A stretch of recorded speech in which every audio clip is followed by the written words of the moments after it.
আসসালামু আলাইকুম এভরিওয়ান, কেমন আছেন সবাই? আশা করছি সবাই অনেক বেশি ভালো আছেন। আলহামদুলিল্লাহ আমিও অনেক ভালো আছি। আজকে সকাল থেকেই আমি আমার ব্লগ ভিডিওটি শুরু করছি। তো আজকে সারাদিনে কি করব, কোথায় যাব, কি করলাম সব কিছুই থাকছে আজকের ভিডিওতে। তো আশা করছি সবাই ধৈর্য সহকারে আমার ব্লগ ভিডিওটি দেখে যাবেন।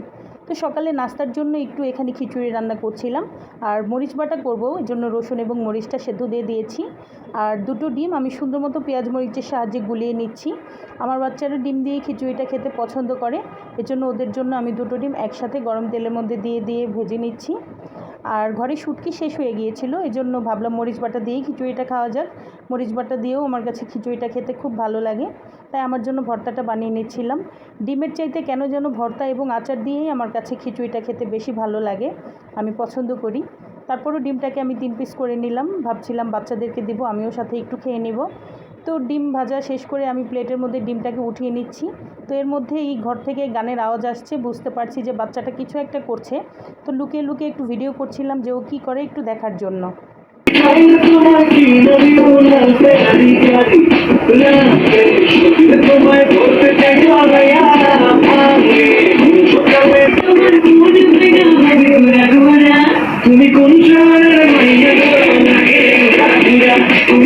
ওর কাণ্ড কারখানা দেখে একা একা বেশ অনেকক্ষণ হাসলাম। তারপরে এই তো 2 বাচ্চার জন্য নাস্তাটা রেডি করে ঘরে নিয়ে যাচ্ছি, ওদেরকে নাস্তাটা এখন দিয়ে দিব। তো এখনও আমার বাচ্চা দেখেন নাচানাচির মধ্যেই আছে। তো বড় বাচ্চাটাকে নাস্তা দিয়ে দিলাম, আর ছোট ছেলেকে বলছি বাবা নাচানাচি এবার বন্ধ করো, এবার নাস্তা খাওয়ার সময় হয়ে গিয়েছে, নাস্তা খেয়ে নাও। তো ছোট বাচ্চাটা অনেক দুষ্টু, খুবই দুষ্টামি করে, ওকেও নাস্তাটা দিয়ে দিলাম। এখন নাস্তা 2 ভাই খেয়ে নিচ্ছে আর হাই জানাচ্ছে। তো ওরা রাকিব ঋতু দেখে খুব বেশি, আমার ছোট ছেলেটা সারাদিন রাকিব ঋতু দেখে পছন্দ করে। আর 2 ভাই মিলে শুধু ঝগড়া করে, কারণ 2 ভাইয়ের 2 রকম জিনিস পছন্দ, এজন্য সারাদিনই মারামারি করতেই থাকে।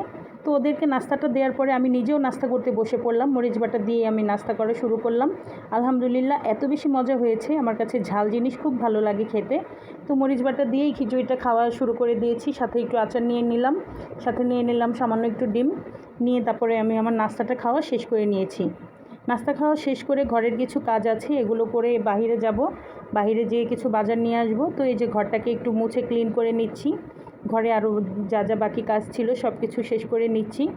কাজ করা শেষ হলে তারপরে আমি বাজারের দিকে যাব, আজকে মাসিক যে বাজারগুলো লাগবে সেগুলো নিয়ে আসব।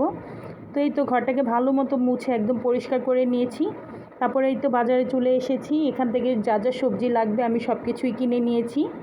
সবজি কেনার পরে ঘরে ফল শেষ হয়ে গিয়েছিল, তাই এখানে ফলের দোকান থেকে কিছু ফলও নিয়ে নিব। তো এখানে দেখছিলাম খুব সুন্দর হাড়িভাঙা আম। হাড়িভাঙা আম আমার কাছে খুব ভালো লাগে, এটা খেতে খুবই মিষ্টি হয়ে থাকে। তো এখান থেকে আমি বেছে বেছে যে আমগুলো ভালো লাগছে ওগুলো আমি বেছে বেছে নিয়ে নিচ্ছি। আম কেনার পরে এখানে পেয়ারা দেখতে পেয়ে আমি পেয়ারাও কিনে নিলাম। এই কয়েকদিন চোখে পেয়ারা পড়েনি, আজকে দেখলাম হঠাৎ করে পেয়ারা বিক্রি হচ্ছে। তো এখান থেকে যেই পেয়ারাগুলো সুন্দর একটু সাদা সাদা মানে পাকা টাইপের, ওই টাইপের পেয়ারাগুলো আমি কিনে নিয়েছি। তারপর মাছের বাজারে চলে এসেছি, এখান থেকে আমি বড় বড় কিছু মাছ কিনে নিয়েছি। এখানে ছিল রুই মাছ, কাতল মাছ, আরও অনেক রকমের মাছ ছিল, মিশালে মাছ ছিল। আমি যা যা লাগবে সব কিছুই কিনে নিয়েছি। তারপর সাথে ছোটো চিংড়ি কিনে নিয়েছিলাম, কারণ এই ছোটো চিংড়ি দিয়ে শাক সবজি যা কিছুই আছে বলেন সুন্দর মতো রান্না করা যায়, চিংড়ি মাছটা খেতে ভালো লাগে। তারপর যা যা লাগবে সব কিছুই কিনে নিয়েছি। কেনা শেষ করে মাছের বাজার থেকে বের হয়ে মুরগির বাজারে চলে গেলাম, সেখান থেকেও মুরগির যা যা লাগবে সব কিছুই নিয়ে নিয়েছি। তো বাজারটা শেষ করে একটা রিক্সা করে বাসায় চলে যাচ্ছি। আজকে বাইরে প্রচণ্ড গরম ছিল, রোদে একদম গরমে খুব খারাপ লাগছিল আমার, তাই রিক্সা করে বাসায় চলে যাচ্ছি। আসার পথে সিঙ্গারা কিনে নিয়ে এসেছিলাম, খুব ক্ষুধা লেগে গিয়েছে, বাসায় এসে বাচ্চাদেরকে নিয়ে সিঙ্গারা খেতে বসলাম, সাথে একটু সস নিয়ে নিলাম, গরম গরম সিঙ্গারাটা আমি খেয়ে নিচ্ছি। তো আজকের ব্লগ ভিডিওটি আমি এখানেই শেষ করছি। তো দেখা হচ্ছে নেক্সট কোনো ব্লগ বা ভিডিওতে, ততদিন পর্যন্ত সবাই অনেক বেশি ভালো থাকবেন। আর আমার ভিডিওটির কোথাও যদি আপনাদের কাছে ভালো লেগে থাকে তাহলে প্লিজ লাইক কমেন্ট শেয়ার করতে ভুলবেন না। তো এই প্রত্যাশা নিয়ে শেষ করছি, সবাই ভালো থাকবেন, আল্লাহ হাফেজ।